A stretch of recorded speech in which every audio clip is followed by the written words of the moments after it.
Hello friends, प्रभात exam के YouTube channel में आपका स्वागत है। आज इस वीडियो में हम बात करने वाले हैं ज्यादा पावरफुल कौन, IAS या IPS। लेकिन इससे पहले अगर आपने हमारा चैनल सब्सक्राइब नहीं किया है और अगर आप इस वीडियो के माध्यम से अभी हमारे चैनल के साथ जुड़े हैं तो प्रभात एग्जाम के YouTube चैनल को सब्सक्राइब कर लीजिए और बेल आइकन को भी क्लिक कर लीजिए ताकि आप हमारे कोई भी अपडेट्स मिस ना कर पाए। तो शुरुआत करते हैं इस वीडियो से। जैसा हम सभी जानते हैं कि IAS तथा IPS अधिकारी दोनों ही पद पर जिले के सबसे महत्वपूर्ण पद होते हैं। IAS और IPS एक दूसरे के पूरक हैं। दोनों ही भारतीय समाज के विकास के लिए आवश्यक हैं। IAS और IPS अखिल भारतीय सेवाओं में सबसे अग्रणी हैं और जो IAS उम्मीदवारों की पहली पसंद है।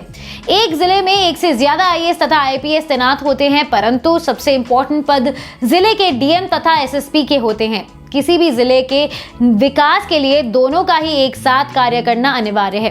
रिक्रूटमेंट,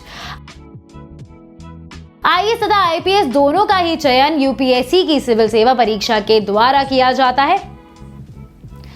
एस्पिरेंट्स अपनी पसंद की सर्विस प्रेफरेंस UPSC के डिटेल्ड एप्लीकेशन फॉर्म में भर देते हैं तथा फाइनल रिजल्ट में अपनी रैंक के अनुसार उन्हें सर्विस प्रदान कर दी जाती है। IAS ज्वाइन करने के बाद अभ्यर्थी सिविल सेवा की परीक्षा नहीं दे सकता, परंतु IPS बनने के बाद सिविल सेवा की परीक्षा दे सकता है।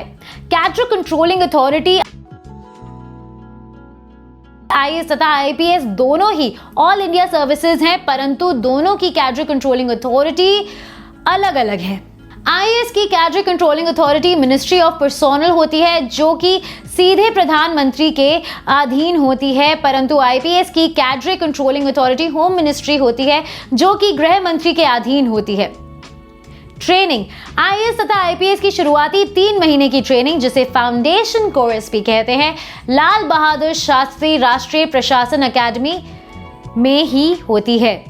इसके बाद IPS प्रशिक्षुओं को सरदार वल्लभ भाई पटेल राष्ट्रीय पुलिस अकादमी हैदराबाद भेज दिया जाता है, जहां वो अपनी पुलिस ट्रेनिंग लेते हैं। IAS ट्रेनिंग में टॉप करने वाले कैंडिडेट्स को मेडल तथा IPS ट्रेनिंग में टॉप करने वाले कैंडिडेट्स को स्वॉर्ड ऑफ ऑनर दिया जाता है। तुलनात्मक दृष्टि से देखें तो IPS की ट्रेनिंग ज्यादा कठिन होती है तथा ज्यादा परिश्रम की अपेक्षा करती है।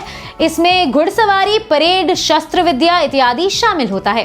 पावर्स एंड रिस्पॉन्सिबिलिटीज, IAS तथा IPS दोनों ही सेवाओं का जॉब प्रोफाइल बहुत ही ब्रॉड होता है और दोनों ही बहुत ही पावरफुल पोस्ट पर तैनात होते हैं, परंतु IAS एक DM के रूप में काफी ज्यादा पावरफुल होता है। एक IPS के पास केवल अपने विभाग की जिम्मेदारी होती है, परंतु एक IAS DM के पास डिस्ट्रिक्ट के सभी डिपार्टमेंट्स की जिम्मेदारी होती है।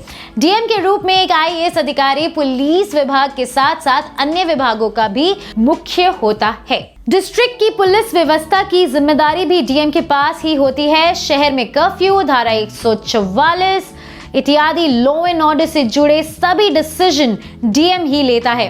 भीड़ पर फायरिंग का ऑर्डर भी DM ही दे सकता है। IPS भीड़ पर फायरिंग का ऑर्डर नहीं दे सकता। इतना ही नहीं, पुलिस ऑफिसर्स के ट्रांसफर्स के लिए भी DM के अप्रूवल की आवश्यकता होती है। एक प्रोटोकॉल में यह भी वर्णित है कि यदि IPS IAS के साथ मीटिंग में जाता है तो IAS को सल्यूट करना होगा, किंतु ऐसा तभी होगा जब IPS अपनी फुल यूनिफॉर्म में हो।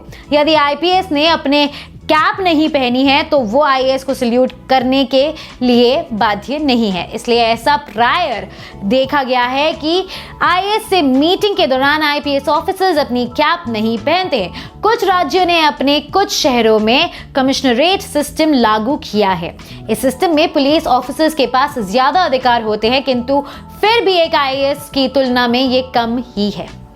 स्कोप ऑफ ड्यूटी, DM के रूप में एक IAS अधिकारी का स्कोप ऑफ ड्यूटी डिस्ट्रिक्ट के सभी डिपार्टमेंट से होता है। एक IPS SSP रहते हुए सिर्फ अपने पुलिस विभाग तथा यातायात विभाग में ही कार्य कर सकता है। DM का कार्य क्षेत्र land records, revenue, law and order, agriculture इत्यादि डिस्ट्रिक्ट के सभी डिपार्टमेंट होते हैं। सैलरी, भारत में IPS अधिकारी का वेतन 7वें वेतन आयोग की रिकमेंडेशंस के बाद से काफी बेहतर हुआ है। IPS का वेतन 56,100 रुपीस प्रति माह से लेकर 2,25,000 रुपीज प्रति माह तक हो सकता है। ये सीनियरिटी के आधार पर अलग अलग होता है। आईएएस की सैलरी भी 7वें वेतन आयोग की रिकमेंडेशन काफी बेहतर हो गया है। आईएएस का वेतन 56,100 रुपीज प्रति माह से लेकर 2,50,000 रुपये प्रति माह तक हो सकता है। यह भी सीनियरिटी के आधार पर अलग अलग होता है। आईएएस की सैलरी आईपीएस से ज्यादा होती है।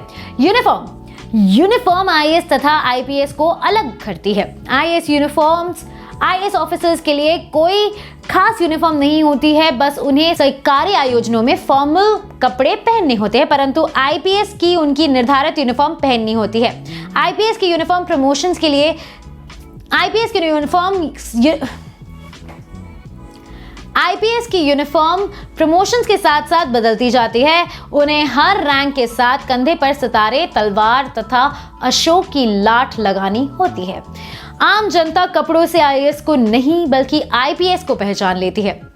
Top post. एक आईएएस के लिए भारत में टॉप पोस्ट कैबिनेट सेक्रेटरी की होती है। यह भारत का सर्वोच्च पद है जिस पर सिर्फ एक आईएएस ही तैनात किया जा सकता है। स्टेट में भी टॉप पोस्ट चीफ सेक्रेटरी की होती है जो कि एक आईएएस ऑफिसर होता है। यहां तक कि होम सेक्रेटरी के पद पर भी एक आईएएस ऑफिसर को ही तैनात किया जाता है। आईपीएस अपने राज्य का डायरेक्टर जनरल ऑफ पुलिस बन सकता है।